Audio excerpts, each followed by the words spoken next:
Tinuruan niya ako kung paano maging isang mahusay na kabit. Yung puso ko parang sinasaksak sa sobrang sakit.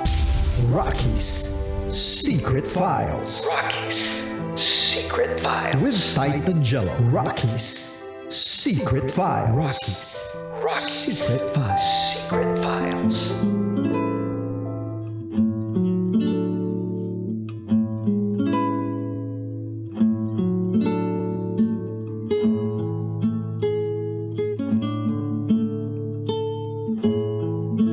And we're back. Kasama niyo pa rin si DJ Raketera. DJ Titan Jello. And this is Joanna's Secret File. Si Joanna na sinasabi niyang mahal ang kanyang boyfriend pero nakagawa siya ng kasalanang hindi niya maamin-amin sa kanyang boyfriend. At itong kasalanan na ito ay matindi. Meron siyang kalandian. Tapos itong kalandian na ito, naipasok sa sa kuweba. Yung hindi dapat ipasok. Pero ayun na nga, tinigil niya naman na daw yung makikipag-communicate dito kay Ryan. Kasi nga, sobrang guilty siya, tsaka gusto niya maging maayos talaga yung relasyon nilang dalawa ni Elias. So pakinggan na muna natin yung mga kabisyo natin na gusto magbahagi ng kanilang komento o perspektibo sa ating Secret File sender.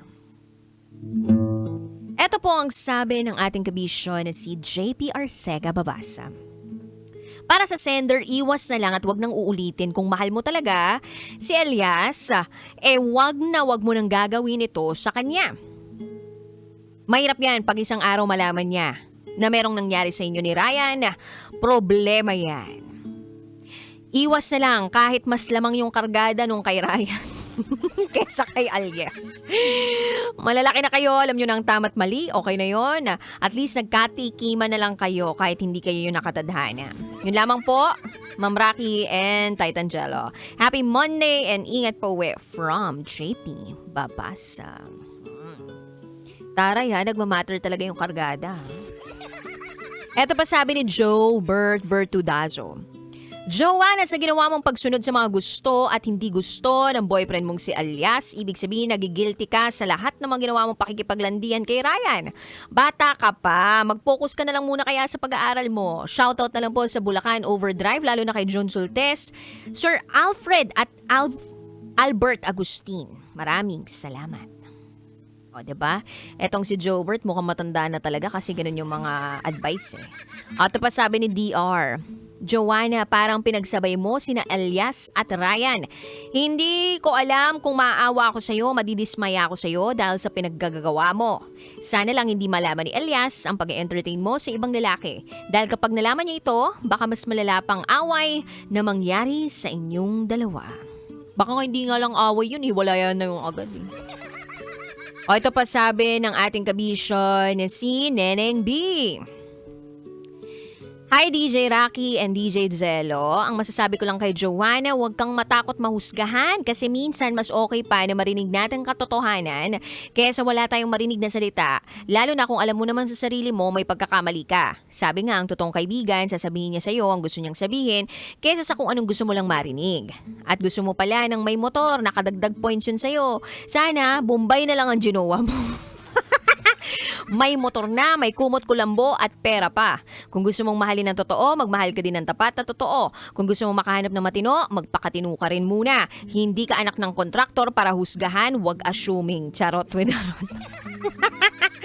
Kakatawa naman to si Neneng B. Thank you. Eto pa sabi ni Charles. Parang mas malala ata yung kay sender, ha? Kesa dun sa ibang lalaki na hindi umaamin sa kalokohan nila. Alam niyo yun? Alam mo yung ang unfair talaga ng sender natin. Lalong-lalo nang sinabi niya na wag daw siyang husgahan. Na para bang ipinipilit niya pa na i-justify ang mga kalokohang pinaggagawa niya. Hindi mo maamin sa jowa mo ang pagloloko mo? Kasi natatakot ka? Walang sikretong hindi nabubunyag. You should face the consequences. Hindi kita i-judge, pero I will criticize you. Makati ka. Strong words. Eto naman sabi ni Robert, pag nagmahal tayo gamitin natin sa tama. Nagloko ka, mali ang nagawa mo. Bata ka pa, marami ka pang magagawang pagkakamali uli. Ayusin mo muna ang sarili mo. Oh. Fairness ha, parang lahat naman ng mga kabisyo nating nag-comment ngayong gabing ito, nagkakaisa na maling-mali yung ginawa ni Joanna. Ba't may magsasabi ba sa atin na tama yung ginawa mo? Wala, syempre. Walang tama sa panloloko. Totoo. Walang tama sa pantatapak ng ibang tao. Totoo. Kailanman, hindi magiging tama yung ginawa ni Joanna kay Elias. Oo, kahit lagi pa sila nag-aaway, di ba? Kasi, ang reasoning niya, total maghiwalay naman kami. Total, di naman kami nagkikita eh. Yun yung una eh, di ba? Parang kaya nag-entertain siya ng iba eh. Kaya natukso siya eh, na humanap ng iba. Pero, hindi rin naman kasi siya sure dun sa isa. So, walang rason na makapag-justify ng pagluloko. Tama. Walang enough reason para magloko ang isang tao. Mm-mm. Never magiging valid ang kahit anong rason sa pagluloko. Kung ayaw mo na, hiwalayan mo na. Tama.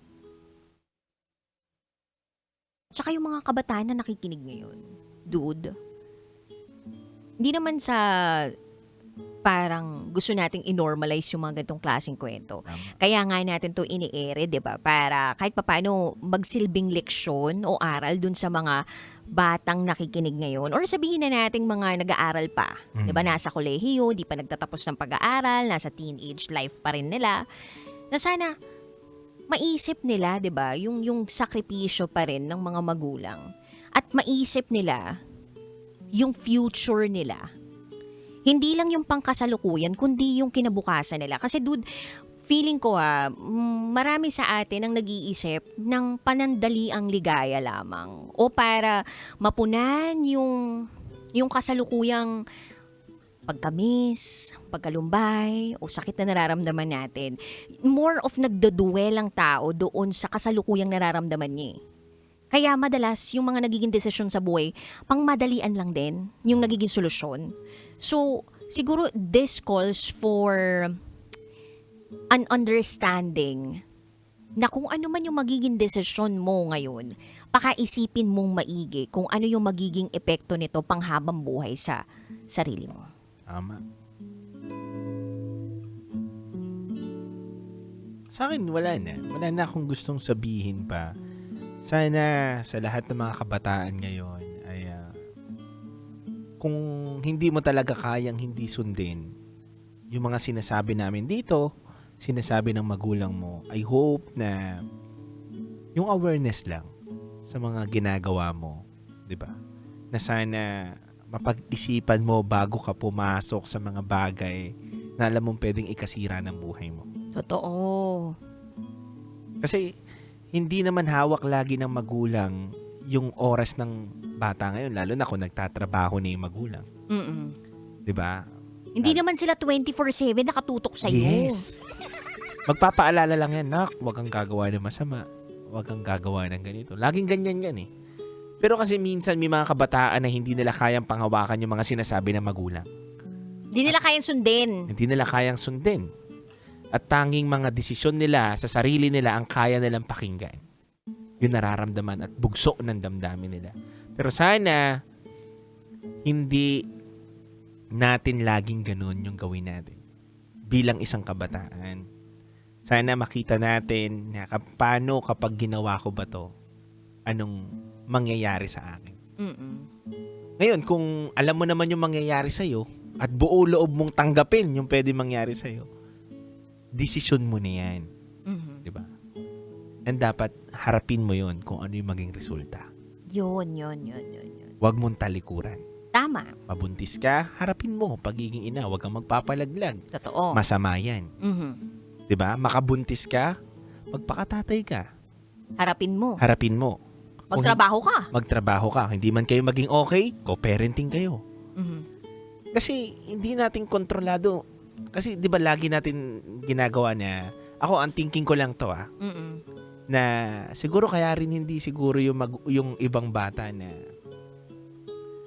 na sumusunod dahil lagi nating sinasabi, dapat ito lang yung gawin mo. Dapat ito lang yung gawin mo. So sila siguro natutuliro. Yan pala ang dapat gawin. Ito gusto kong gawin. Pero sana, kung yan ang gusto mong gawin, dapat handa ka sa magiging resulta. Isipin mo Oo. yung gagawin mo. Hindi ka namin pinipigilan sa gusto mong gawin. Pero sana panindigan mo. Pero kung hindi mo kayang panindigan yan, wag mo nang gawin. Actually, yun yung isa sa mga bagay. I mean, yan yung isa sa mga paraan na parang effective parang effective way of parenting.